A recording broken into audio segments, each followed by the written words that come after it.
I think it's time to move to the next session. So Ali, are you there to moderate? Oh, yes. Oh, yes.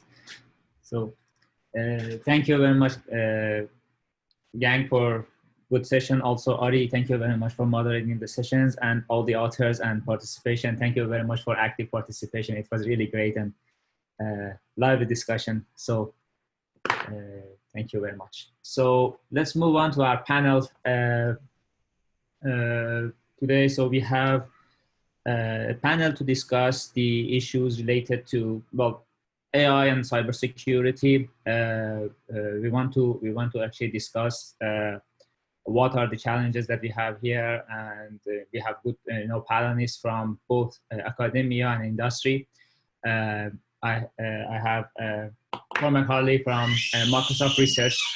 That he is a very good friend of mine. I have the pleasure of meeting him occasionally in the conferences, working with him. Unfortunately, this pandemic took that pleasure away from us. So, hi Cormac, it's really nice to see you. He's working at Microsoft Research on data-driven security, authentication, and data mining for fraud and abuse detection. So, and also we have Sadia Afroz from Avast and ICSI. I know Sadia for many years. She done many good presentations, host workshops. I know her from her work also in the cybersecurity and application of machine learning in cybersecurity, network intelligence detections, and adversarial attacks. So we also scheduled to have Sean as our other panelist. Unfortunately, he has a family conflict, so he just informed me in the morning that he cannot join our session. So we really hope that we could have his also insight and views in the panel. But I think we have our panelists and also we have the participants. So hopefully we can have a live discussion to go on. So, I open the floor. I would like to both the panelists give a brief introduction of their work, their interest, maybe the opening statement that they want to have about the applications of the cybersecurity in AI, and then we can start the panel. Sadia, you want to go first? Sure. Thanks a lot for inviting me for this panel. My name is Sadia Afroz. I am a staff scientist at Avast and ICSI. ICSI is a research institute affiliated with UC Berkeley. So I have been doing purely academic research at ICSI for the last 4 years and recently moved part-time to Avast. So I find myself to be very fortunate to be able to see how research looks like both in academia and in industry. So industry research has lots of benefits. For example, data is an obvious benefit. When I was doing adversarial machine learning research for malware at ICSI, one of the problems I had is that what data do I use? All the data you find available are very old malware, and they're not relevant anymore, even if I show that my attack works. So industry research has lots of data that does not have this problem. One thing that was surprising for me is realizing the complexity of a real-world security systems. In academia, when I was doing adversarial machine learning research, or when I see other people proposing these theoretical attacks, we usually focus on purely machine learning-based systems to attack. But a real-world system is not a simple machine learning-based system. They are usually a kind of hierarchical system that are a combination of both machine learning-based and rule-based systems that are combined with more rules or another machine learning-based systems. So attacking such a system is not as straightforward as attacking a purely machine learning-based system. Theoretically, we can model that kind of complex systems too, but it's just a very different problem. In fact, we found that many of the academic attacks don't do as well. They don't have as high of a success rate for commercial systems that they have for purely machine learning-based systems.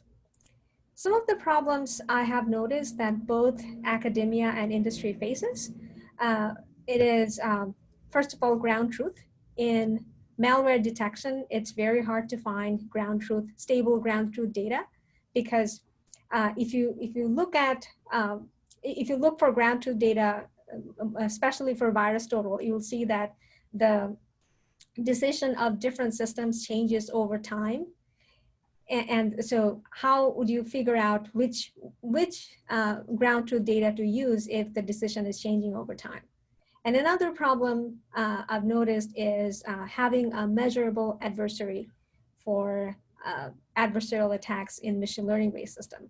In security, in crypto systems, we have these adversaries who are bounded by this computational power. So whenever we propose an attack or a defense, we can measure where we are in terms of what kind of powerful attacks we can prevent using what kind of defense. So for security and machine learning and security, we don't have such a strong notion of a measurable adversaries. So that is one of the problems that I think we need to face for solving this adversarial attacks in machine learning. So that's all for me. Thank you very much, Sadia. So the difference between the problems in academia and industry, that's for sure a topic that we would revisit for sure during this panel. And that's also, you know, I think David also brought up some very good point about the data sets and being ability to work with the industry, whether they can have data. I think that would be a good discussion that I would invite everybody. But before that, I would like to open the floor for Cormac and let him introduce himself. And Cormac, we would like to see your vision and insight as well. Sure. Hi, I'm Cormac. I've been working at Microsoft Research for longer than I care to admit. These days, I work mostly on fraud and abuse problems. So things like fake account creation, password guessing, click fraud, many things where there's kind of a high volume of stuff directed at kind of web-facing things, web application firewall, stuff like that. One thing that, I mean, I agree with essentially everything that Sadia said, and it echoes a lot of what David talked about in the keynote this morning. One thing that I think I have a slightly different take than others on this, or maybe it's a more pessimistic one. I mean, everyone says, you know, labels. If we had ground truth, you know, then finally everything would be great. And it's like, well, I'm not even convinced. Even if we had well curated, well labeled data sets, I think there are some problems where this isn't going to solve the problem. There's somewhere. And many of the problems that I work on, I guess I've found this out the hard way, where the problem is inherently unlabeled. There's, no matter how many human resources you had to throw at it, there's really no good way of labeling. A good example is say the problem of account creation at a consumer platform, where basically you have a browser connection, somebody wants to create an account, and that's all the information you have. You have, you know, the whatever the browser tells you. And somebody says, I want to sign up for a Hotmail account or a Gmail account or a Facebook account or something like that. At the time of account creation, even if you had a human being stare at it and say, is this a legit one or is it a fake one? There's really not enough information. So it's an inherently supervised, you know, thing at the time of creation.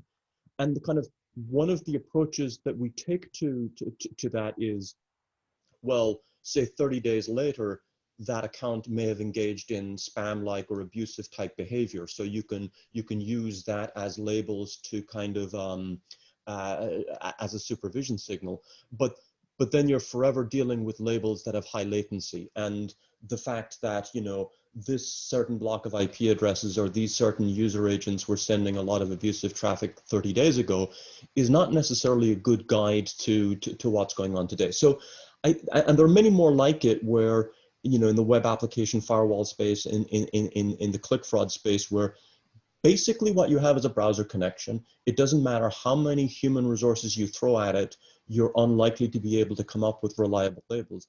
And these problems are inherently unlabeled in nature, unsupervised, and are probably going to remain so. So I think, yes, I mean, if we had good labels on many things, that would change a lot. But I think a better, I mean, another question that I think we should be asking is, there are some problems where we're probably, instead of hoping for the labels that never come, maybe we should be making plans around, given that we're not going to get good labels, what can we do with the unsupervised, you know, techniques to make them better? And that's something where I think there actually might be promise, that we're that the unsupervised learning algorithms haven't been as mature as we would like. That's sort of my my sort of opening thing. I would like to echo one of the things that Sadia said, which is,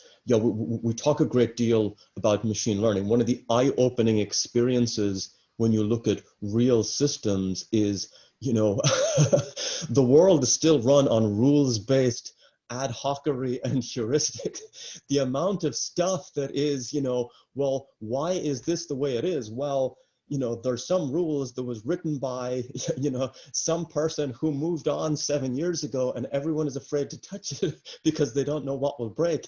This is, maybe I shouldn't be breaking the magician's code and giving the secret away, but there is way more of this than, and some of it is for interpretability, because, you know, well, somebody wrote a rule and presumably had some understanding of what was going on. But there's also, there are many problems where, and maybe this is more on the intrusion detection and high value things, where people really want sort of guarantees about what will go on. And particularly in things like intrusion detection, this pushes you in the direction of interpretable, high precision, low recall rules, right? They're basically almost like signatures. Well, okay, there's no way I should be seeing this amount of traffic from one single IP address, so let me just write a rule and cover that. And you're pretty much guaranteed that what you catch is bad, but you've got very little guaranteed that you're catching everything. But yeah, that's one other thing that I think I would like people to be open to as we discuss here, is that, you know, there is so much rules-based stuff out there, and maybe that's the opportunity, but, you know, there's way more of it than perhaps people who are not, you know, involved in industry directly imagine. Great, thank you. Just one question, and I want to do a follow-up on what you just mentioned. Are those rules also valuable data for the ML-based things? That's the conscious of the industry for many years. Can we take advantage of that? Yes, but I think it depends a little on the type of system. I think in many intrusion-based things where, say, the base rate of attack traffic is generally small, many of the rules-based things they're good. They capture things that are almost certainly bad, but they don't have very good coverage. So in something like account, you know, attacks on, I mean, another problem that I'm fairly familiar with is online guessing attacks against, you know, password servers. Well, many, you know, the heuristic that if you see 10,000 login attempts with distinct passwords against the same account in an hour, well, it's very easy to codify that as a rule. It's very easy to accept it. It's very easy to interpret it. But it has very low coverage against the kind of breadth, you know, first attacks that we often see. So yes, they often capture things that are good to capture, but they tend to be high precision, low recall, where, you know, someone has had to reason their way that, okay, if I see this, it's always bad, and if I see that, it's always good. And you have some set of rules that capture, you know, a tiny % of the traffic at the good and bad end of the spectrum, but it leaves so much in between that is not covered by any of your rules. Yeah, I'll mention one of my other paper that we recently did a study on blacklist. We wanted to see that how many of the blacklisted IP addresses are behind NAT or dynamically allocated, because this is a huge problem for people who are in countries where you have so many people and very few IP addresses. So they're all behind NATs and their addresses are constantly changing because of dynamic allocation. And we found that a huge percentage of this fixed blacklist contains NAT-based and dynamically allocated IP addresses. So I think like rule-based systems have this problem that they become so rigid that like they're not as adaptive as the world is changing. Correct. I mean, yeah, the curation required of a rules-based system can be enormous. So in, say, the web application firewall space, and in the firewall space in general, you have many products that they offer all sorts of functionality to code up these if-then predicates to capture any kind of traffic that you can imagine. Well, except, you know, do you have an analyst who comes in every morning and spends, you know, 3 hours eyeballing traffic and writing these rules? I mean, effectively, it's the effort of curating those can be enormous. So in many places, I've seen many places where there's a set of rules that capture stuff that is egregiously bad and is likely to remain so, and those set of rules stay there long after the people who wrote them have, you know, moved on, and no one really maintains them. The ones that require constant curation, that's a huge amount of effort, right? Automatically generating things that will do as good as a human would do but without requiring the manual intervention would be a big win. All right. I would like to encourage everybody in the discussion. Also, if you have any points, any view, any questions, you can use the chat. Also, at the same time, you can even ask the questions directly or bring up your views. We would welcome that. So one other thing. One follow up on this thing is, let's look at the issue the other way. Is there any problem that is ready in the cyber security? You know, we've seen a lot of attempts in the past few years, both in academia and industry, to use machine learning for cybersecurity. We see papers, we see products, we see industry moving toward that direction. Are there any problems over there that are completely ripe for machine learning? And are there problems over there that are systematically cannot be solved with machine learning? So we are stuck with this kind of, you know, legacy tools, or the machine learning, hey, is not useful for this thing. Let's move on. Let's find a different solution. Sadia, Cormac? Sadia, you'll go first.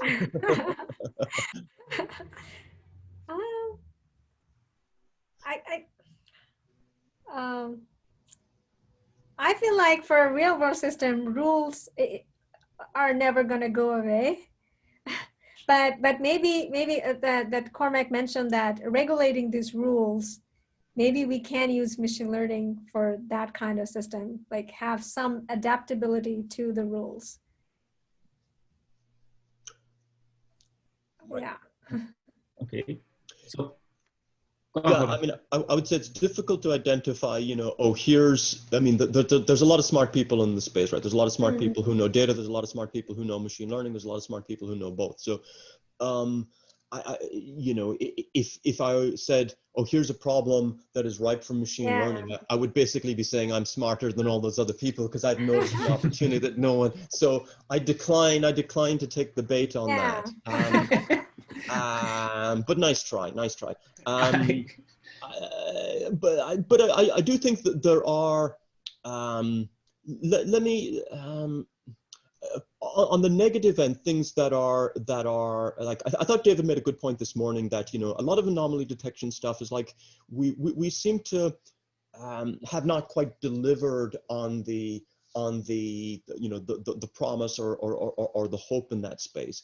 I personally see the kind of every time I go look at anomaly detection stuff, I come away sort of, particularly for the use in intrusion detection, I come away sort of less optimistic than I was, and I think there's a big, you know, there's a big difference between the set of problems where the base rate of attack, you know, you have most of your maybe 1 in a million or 1 in 10 million or 100 million events is from an attacker on an enterprise network.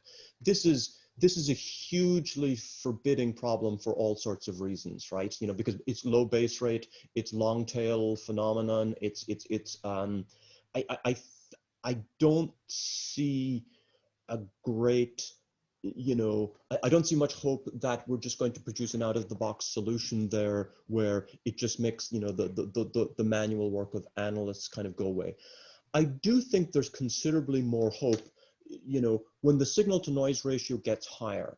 So many of the problems that I've personally been working on the last couple of years are they resemble anomaly detection in, yes, we spend a lot of effort trying to estimate what the benign distribution is, but for things like, say, account login, you know, say password guessing problems or account creation problems or click fraud problems, the signal to noise ratio where signal is bad isn't 10 to the minus 7 or 10 to the minus 8. It's more like, you know, 0.1. You can have 10% or 20% or 30% of your traffic is actually malicious. So then we're much more in the place where we're in a much more forgiving space where, and I think that there's a lot of room for improvement on one-sided, unsupervised techniques in that space, which is something that I don't think the main machine learning community concentrates on all that much. But I think we in security, you know, the tools for one-sided, I think no one who uses machine learning has a greater need for one-sided techniques than we do in security. And there's been I mean there's great work in this space, but I think no one is as motivated as we are to make progress in that space. That's somewhere where I think there's room for improvement. Yeah, I would make one comment is that one place I think machine learning can help is to help the analyst, so that like you reduce the amount of time an analyst has to use to go through all the data and all the problems. So if we can machine learning to speed up the analyst work, that would be more useful than replacing the analyst at all or replacing everything with machine learning. Agree. Yeah, completely agree. Basically helping the analyst to find out the places that he wants to look, helping him to find to the root cause of the issue faster. So basically as a tool, not as a replacement. Yeah. All right. So, you know, Cormac brought up a very interesting thing about that the academia and sometimes the ML community, you know, is not focused on the kind of machine learning that we may need in the cybersecurity on the one-sided side. I want to make it a broader question is, what is the differences in the thought process? And Sadia, you've been in both sides of this line. What is the thought process on academia and industry when they're trying to attack a problem? What are the tools that each one has that the other one may not have? What are the thought process over there? Why sometimes we see, as you mentioned, there are great research papers that you see very good results on them. You bring them to the industry and, well, it doesn't work. Or you go to the industry and you see that they could have solved this problem with academic, you know, research that is already available, much more efficient, and they are not taking advantage of it. Why we see this difference, and what can each one of these two sides do to help each other?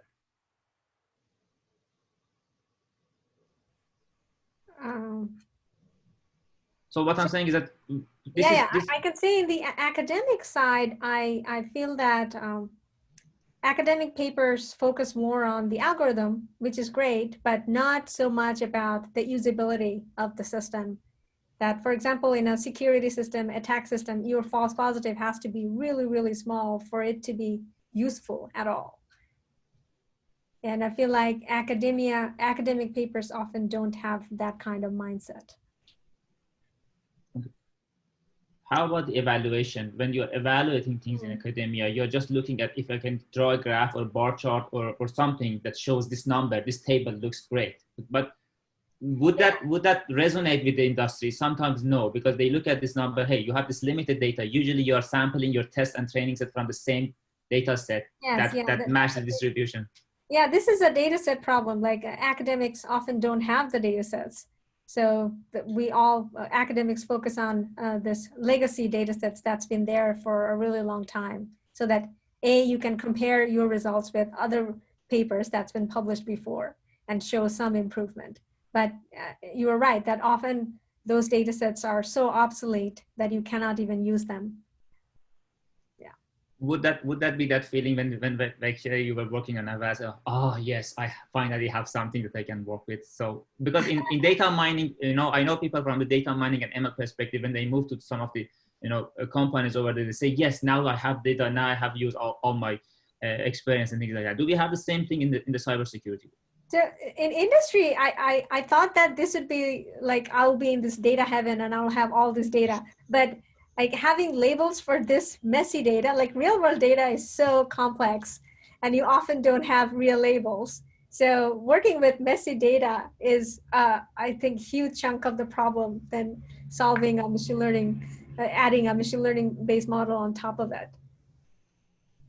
And there is one, I mean, in addition to labels, and I mean, Sadia alluded to the messiness of the data. I mean, one, the amount of time and effort that must go into, you know, data cleaning and, you know, putting things in a format that can be used. But a paper that I really like to recommend to, you know, to everyone who's kind of considering working in this space and I'm going to forget the authors, but it's machine learning is the high interest rate credit card of technical debt.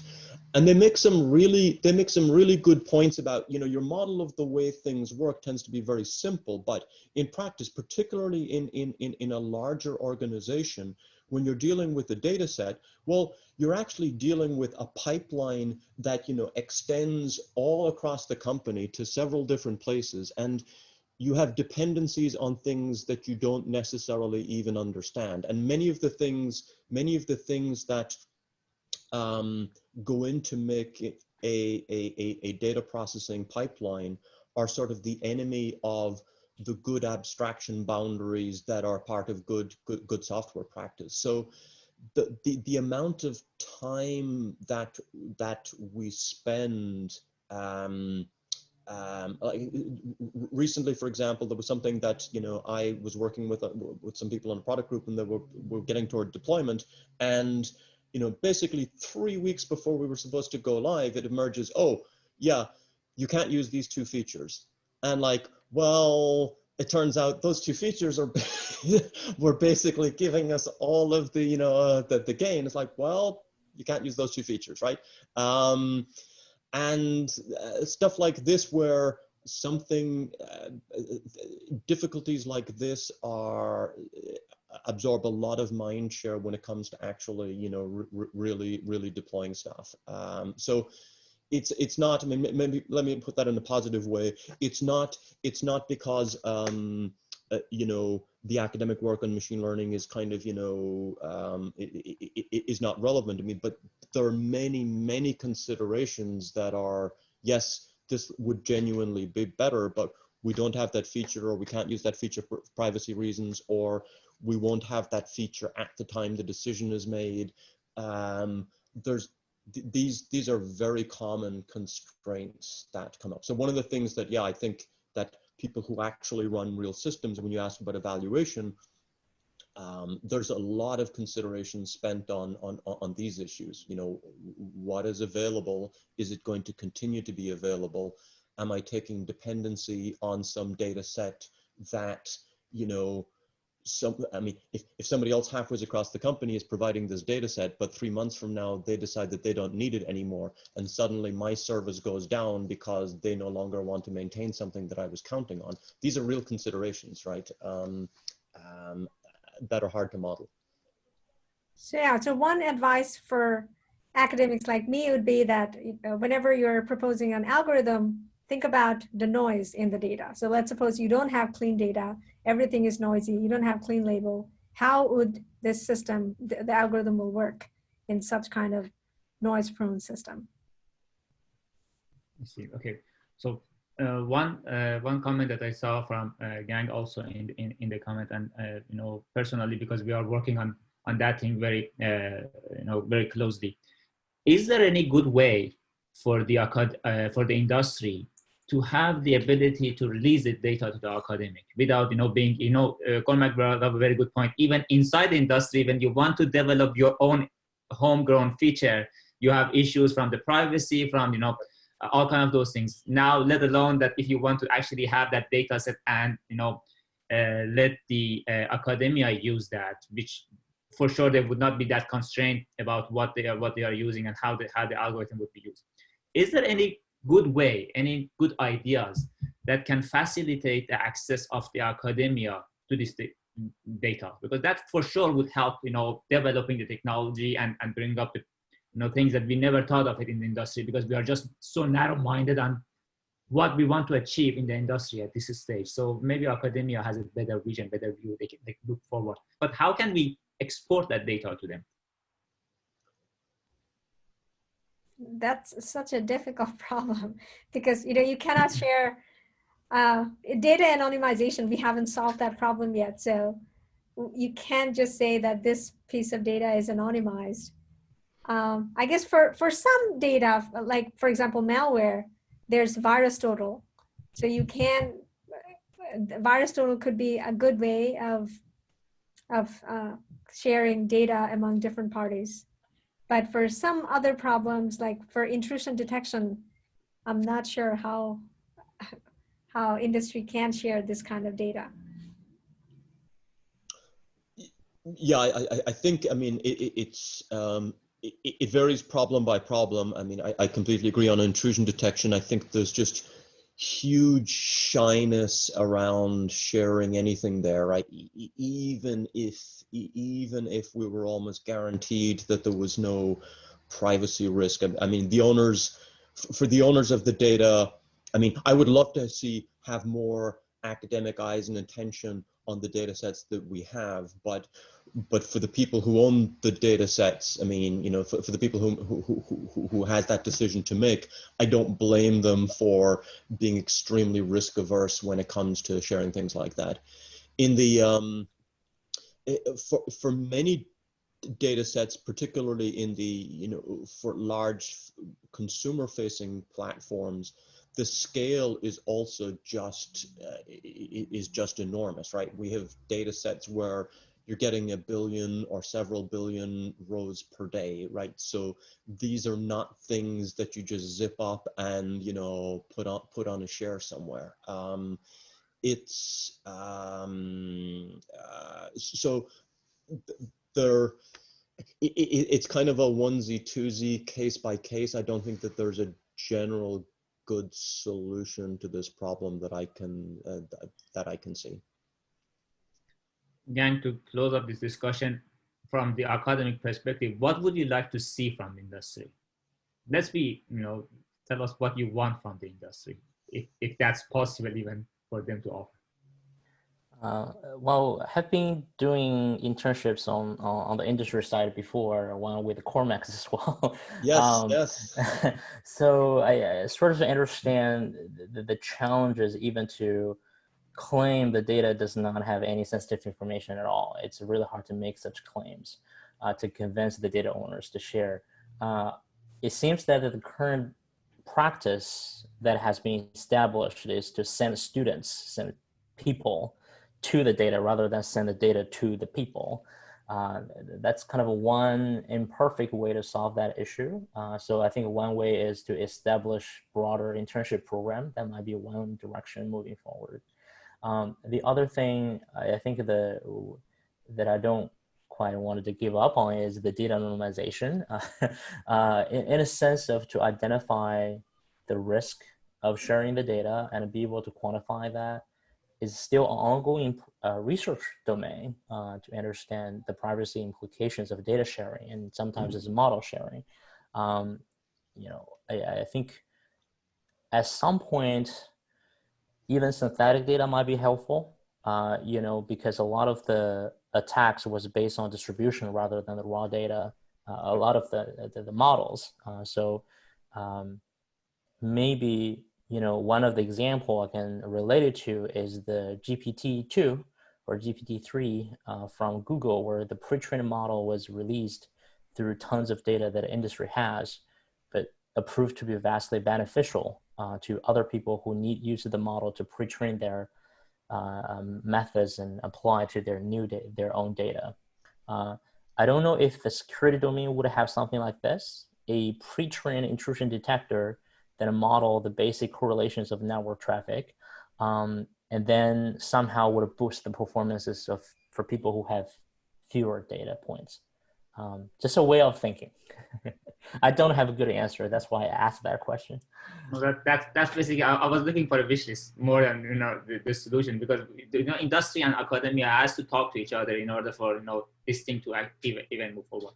All right, so let's move on. I saw in the comment a very interesting questions from Ari, connecting the discussion that David had in the morning. Ari, would you like to, start discussion yourself? That's actually a really nice point that you brought. Yeah, so I was thinking back to what David mentioned in the morning about this game theory idea of cost-benefit analysis, right? So, so do you think from the attacker's perspective, it is more costly to attack traditional, or in other words, signature-based security system, as opposed to the machine learning augmented ones?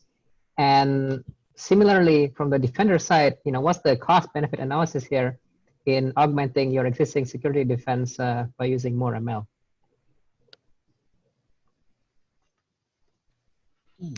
So basically, does it pay to use ML? I think it is useful to use machine learning with your signature-based system, because it seems signature-based systems get kind of stale over time unless someone is periodically updating them. So, and updating the purely signature-based systems is a huge amount of work. So adding some amount of machine learning to a purely signature-based system would be very useful. I think would make it easier to manage in the long term, as the attacks are constantly changing, and also make it harder for an attacker to attack. Yeah, I agree with what Sadia said. I mean, I would say in addition that, it's a lot depends on what you mean by cost in each of these spaces. So, the cost that I think, one-time engineering costs are much easier to endure than ongoing maintenance. And so if machine learning can get me out of some of the maintenance of signatures, or if it can allow me to use analyst time more efficiently, I think that's a clear win. There's a big difference between, I don't think you can make a general cost benefit statement without sort of building in that, one-time costs as opposed to ongoing costs, and things that, one thing that is really a factor when you deal with large-scale things is people are very afraid of things that a cost that scales with the size of the platform, right? Facebook, I'm sure, doesn't want any costs that are linear in their number of users or the amount of engagement, right? They really try to avoid that stuff. So it's a little. I'm a little afraid of giving an answer on cost benefit until we kind of nail things down a little bit more, but. Right. Thank you.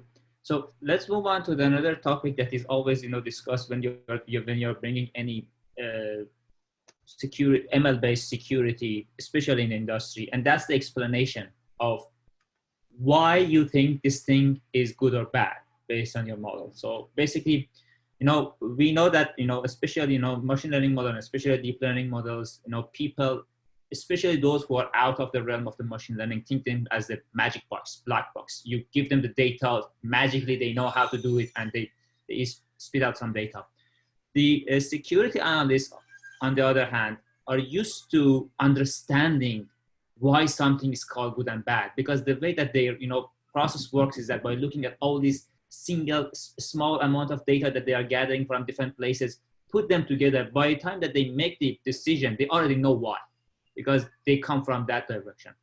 And once they suddenly being offered a machine, an algorithm, a technique that gets the data, say why this thing is good or bad, and at the same time it has the vulnerability to have false positive or false negative, because that's inherently the part of the machine learning, any machine learning algorithm, then all kind of questions are being asked.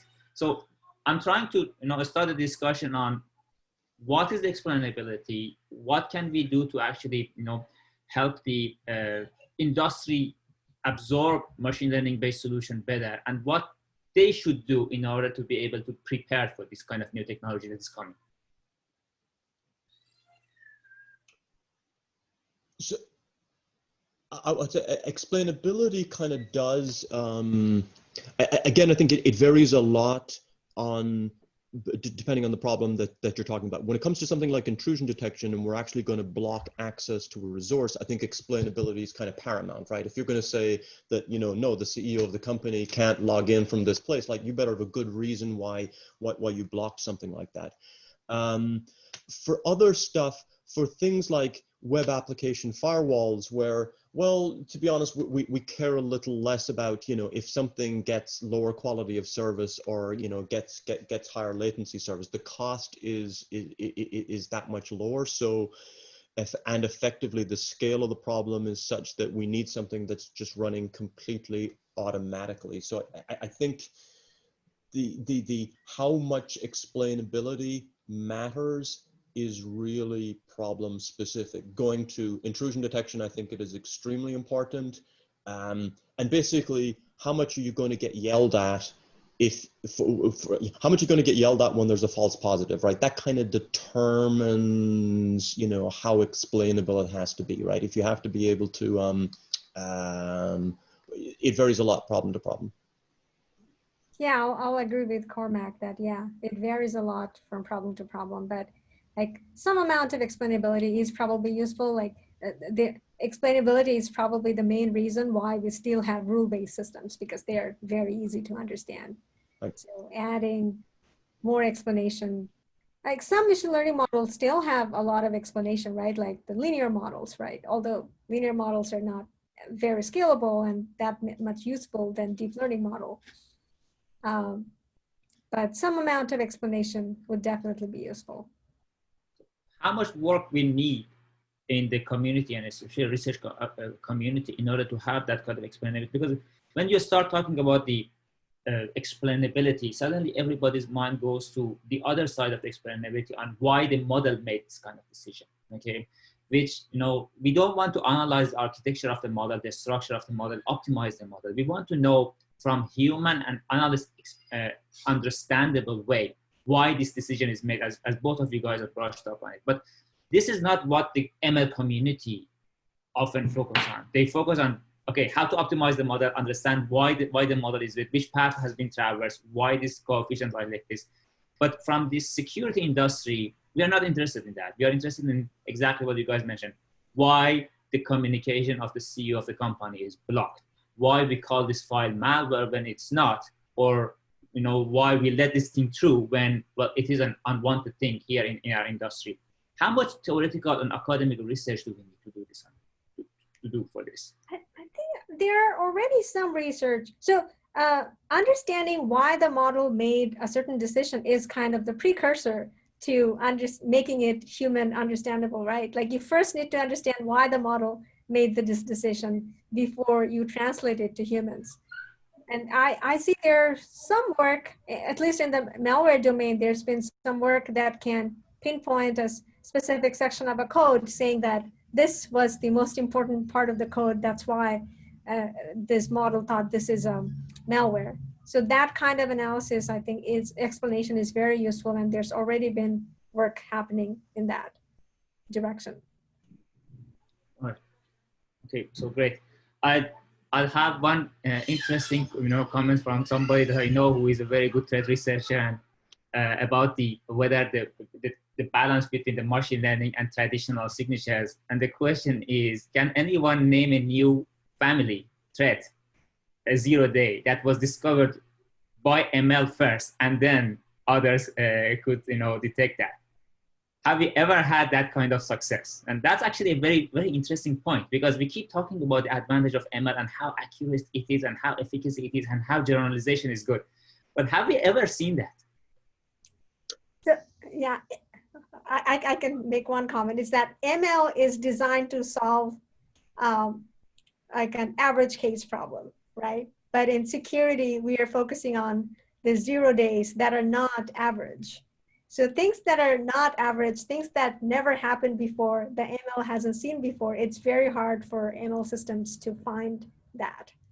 Unless the 0 day has some similarity with the attacks that happened before. What happened to generalization? generalization has limits, right? So is So it? yeah, so generalization would be useful if the new 0 day is very similar to the 0 days that happened before. Or like maybe if your system is very well defined, like you're protecting a well-defined system where you know what normal is. So anything that is outside your boundary of normal, you call that a threat. In that kind of cases, ML would be useful. But in an open case where the 0 days are completely unique, the ML system has never seen anything like that before. It would be very difficult to find those things. And yeah, I don't work in the malware detection space, so I don't know. I don't know of an example as the questioner asked, but that's not the, even if we all satisfied ourselves that there was never a possibility that ML would identify a previously unidentified class, if you can spare the human effort of doing them or make better use of analyst time, that's a win, right? And maybe that's maybe we can do better than that, but at least if we could do that, that's, you know, that's a huge win, right? I mean, do not underestimate the amount of, you know, very expert time that goes into crafting these rules, crafting these signatures, and just maintaining and curating them over and over, right? I think that's the opportunity, rather than, you know, the ability to make superhuman decisions, you know, or do things that human analysts are currently incapable of. All right, so to build on top of that, can we, you know, get a little deeper and say, hey, from the threat hunting, from the malware or malicious activity or threat detection perspective, in anything, you know, it can be fraud, it can be network, it can be malware. What are the areas that we think that machine learning can actually help this augmentation that you meant, augmenting the human analyst, or making things automated or semi-automated in order to, you know, help the industry move forward and accept the machine learning? Because even if we frame it as a tool, and that the analysts keep working with the tool and realize, okay, 99.9% of the time, this tool is actually helping me through, then this trust is actually built, and you know, feedback are being generated. You know, both MLs and the industry are getting ripe for this kind of things. Not right now that you see sometimes even confrontation. Hey, I don't want this machine learning, it doesn't work. It doesn't get 0 days. My signature is good enough for me. Why do I have to go toward this kind of new technology? Is there any areas that it can become as a tool, as an augmentation thing, as a helper that is, you know, ripe for ML? We can start with fraud or something like that. That is actually more common. Yeah, I know. I think, you know, if analysts are telling you, this isn't useful, it's wasting, you know, my time. I mean, that's I mean, things work well, you know, when you're giving people a tool that they're mad as hell that it doesn't do everything they want, but at least they use it and they give you feedback on what's bad about it. It doesn't work well when you give somebody a tool and they say, I just ignore it, because it you know, then you never even get the feedback. So basically you're running open loop, trying to make things better. I think I haven't really worked in the malware space, so I'm not really, you know, capable of saying that much there. I do think, like, if you look at places where there have been some, like spam is an example of an ML success on an adversarial problem, right? I mean, you know, huge volumes are handled by that, you know, and we no longer do things in a rules-based fashion. I think it is worth, I don't have a good answer on this, but like, I think it is worth kind of maybe trying to build a taxonomy of the problems where machine learning has had success on adversarial cases. Like, why is spam an example where it works well, whereas intrusion detection, basically everyone who talks about it comes back with the kind of the news that no, it's kind of disappointing and hard, right?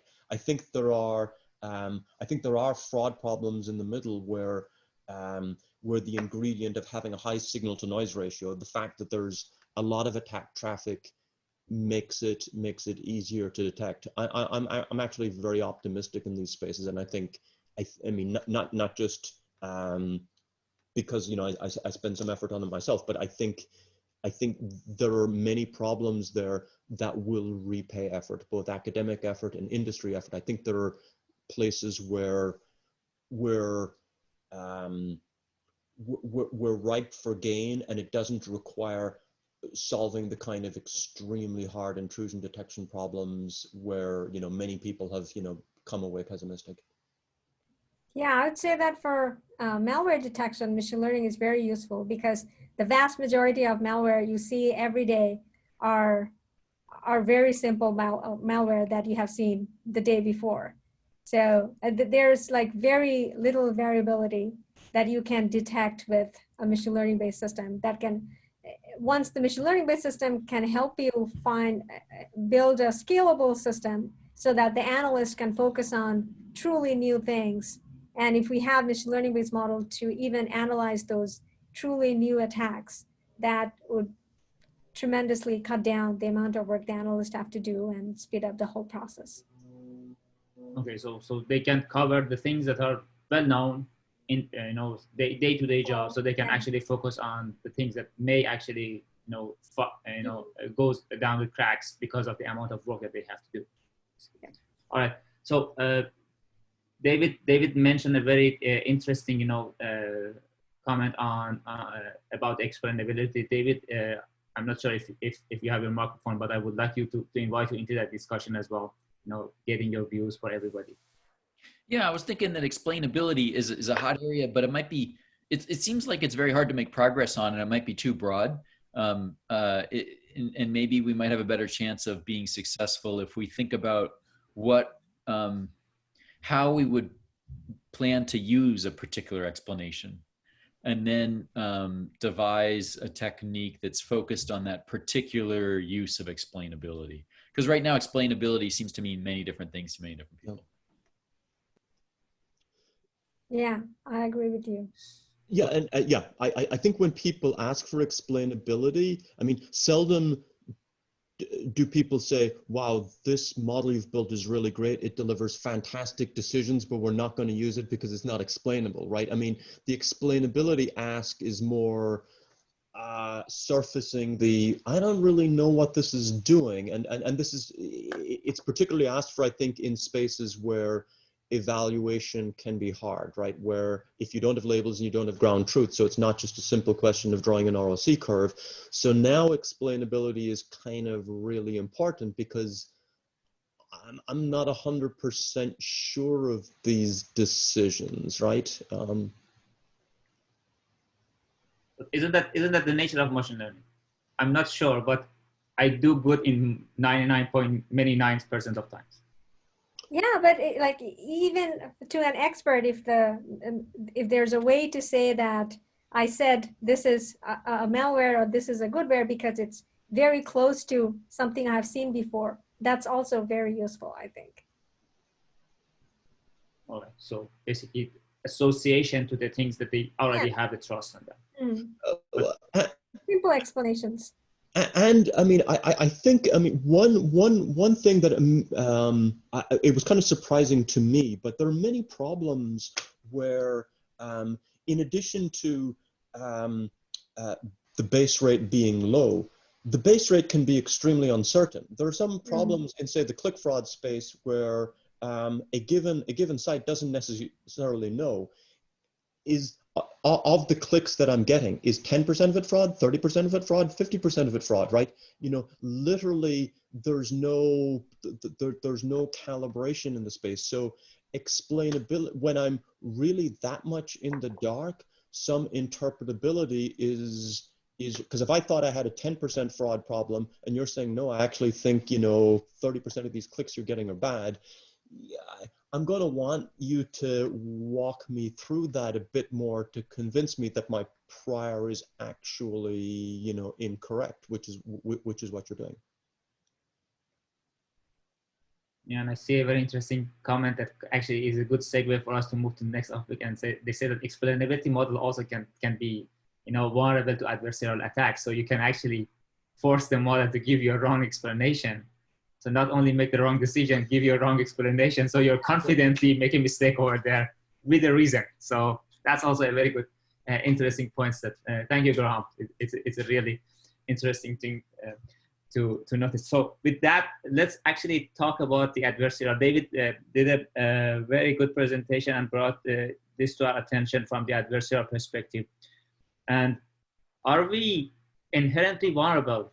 Is there anything we can do, or we just say, hey, this is a hole in this technology, let's hope it doesn't happen, and move on?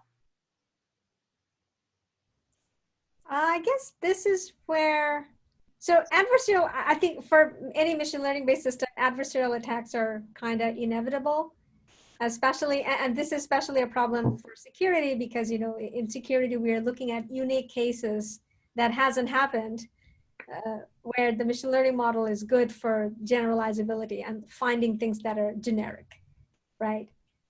In that case, I think the current industry model of this rule-based and machine learning-based and the mixture of both are a bit harder to evade than purely machine learning-based systems or purely signature-based systems. So this kind of combination are probably useful for in a system like security. So patching the hole with rule-based system while the ML-based, you know, solution do the bulk of the work to detect things that are actually malicious, something like that. Yeah, that would be my guess. Yeah, so rules-based systems, I mean, you know, when you have really simple rules-based systems where, you know, there's a count and a threshold and, you know, if, you know, you've done this more than 75 times, I'm going to block you kind of things. So like we actually do see people, you know, figure out what the threshold is. That tends to be easier when you basically have a fairly small number of rules based around the obvious things that you would be counting. More complicated attacks on models. I mean, yeah, I mean, I think it's an issue we're going to be living with for quite some time. But I look forward to the day when that's the main problem with machine learning and security. We have so many, you know, struggles. I mean, you know, given the amount of data that we log, and given the ambition to turn that into actionable insights, right? We're going to be dealing with adversarial attacks on the model for some time, but we also have other stuff that I think is kind of more pressing, which is putting the data we have to use.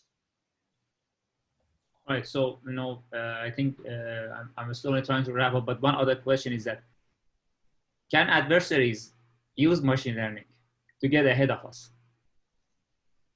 both in fraud or in network, you know, detections, not only just to find out the thresholds or holes in the system, actually actively generate, you know, malwares or, you know, use ways to do fraud or get through the protocol systems, you know, using the machine learning in order to get ahead of the technology? Definitely, but right now I think simple attacks work so well that they don't need to use machine learning. So do you think it's just because they don't bother because they have an easier solution? I think so. Or yeah, they might be using machine learning, but it's just like simple systems, simple, like just like what's this called? FUD crypting, where you add another layer of encryption on top of your malware file. That seems to be working pretty well for them to add something more complicated. Yeah, couldn't agree more with what Sadia said. I mean, I think, I mean, maybe the fancier way of saying it is that innovation has cost, right? So, you know, if you have something that works, you know, to innovate anything, to change even, I mean, you know, it involves a cost that people don't incur. So like in the fraud space, we do see, like when you start to look at logs that haven't been looked at for a while, you say, wait a second, you know, there's this guy over here who's sending, you know, 500,000 requests per day from the same IP address, and this has been going on for the last 3 years, right? Why? Because, well, there was no reason to change. I mean, and if you change, you block that IP address, then he pops up tomorrow in the end. You can, that changing anything, even changing your config file, is a cost that people don't really incur unless they have to. So I think there are, in the really high assurance, high value spaces, yeah, we probably might need to anticipate people doing these deep fakes and things like that. But a lot of the problems that we work on, I think you can sort of count on people doing the simplest thing that works and not you know, incurring expenditure that goes beyond that. Okay, 5 more minutes. I want to open the floor for anybody who has any other questions. You know, they want to ask the questions, any other topics, you know, anything that you guys feel you can ask our panelists or, you know, all the other audiences.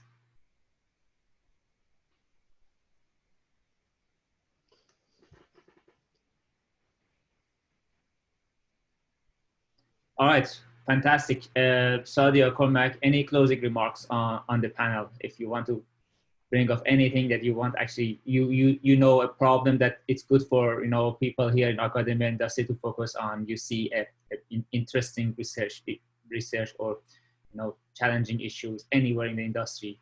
It would be really nice, you know, for you guys to share that kind of vision. I have a lot of hope for machine learning in security. I think there's a lot of space in security where machine learning can help. It can help reduce the analyst time. It can help deal with the bulk of the malware we see every day. And after that, we can focus human energy on the truly unique problem. So in that case, I think machine learning has a lot of promise for security. Some of the things I would like to do as an academic in future, and I want other academics to focus on is, one is working on this noisy data where you don't have label, you cannot trust your label. What would you do in that case? And the second is explanation, that can you explain some ways why the model is making decisions in cases of you don't have the model, you have a black box model. How do you give some kind of explanation of why the decision is being made? I agree. I think I'm also optimistic. I mean, one of the reasons I'm optimistic is, you know, when you see how much rules-based ad hocery there's still out there. I mean, even if we could come up with slightly better rules and slightly less ad hoc stuff, I mean, one of the secrets of success is having a bad baseline to compare to, right? And there are many problems where we have pretty bad baselines. There's many problems still where it's, you know, count number of something or other that comes from this particular IP address, you know, blacklist IP addresses and then revisit after, you know, 20 minutes or an hour or something. That's my reason for optimism. I think that we're just, I mean, and I said this before, but I'll repeat it because I believe it strongly, that I think we are the community that probably cares most and has greatest need for one-sided learning approaches, and it's not just anomaly detection problems where the attack signal is 10 to the -7 or 10 to the -8 or 10 to the -9. There are many problems that are kind of inherently one-sided, and instead of waiting for that happy day when the labels and ground truth finally come to us, you know, plan, you know, what are we going to do if we never get them? I think that there's room for improvement there at all parts of the spectrum, ranging from, you know, very theoretical work to, you know, to practical work that impacts, you know, real deployed systems. All right. Fantastic. Thank you very much. Thank you, Cormac. Thank you, Sadia, for you know, for your time, for your involvement, for the great, you know, comments that you brought up here. I really appreciate it. I think it was a really good and engaged panel. I can look at the, you know, chat room and also see there is actually a very heated discussion going on between a couple of people over there about different topics, which I really appreciate. I try to, you know, translate as much as I could here, and Ari was helping me, I know, on the back as well significantly. So thank you very much, everybody. I leave the floor for Ari for the closing remark, and thanks again. Yeah, thank you, everyone. That was a very packed and engaging sessions. On behalf of the organizing committee, thank you all for participating in MLHAT. This is the first workshop on deployable machine learning for security defense. And special thanks to all the speakers, authors, and panelists who have shared their perspective and made this workshop a very enjoyable and informative experience. Thank you also for all the audience for the great participation. I personally have learned a lot from all the talks and discussions here today.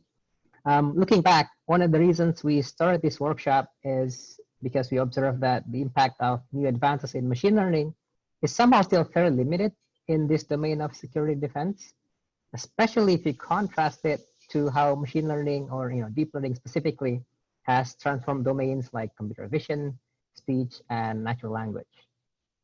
So we believe one of the key one of the keys to successful adoption of these machine learning advances is by bringing together academia and industry practitioners to discuss the open challenges in forums such as these workshops.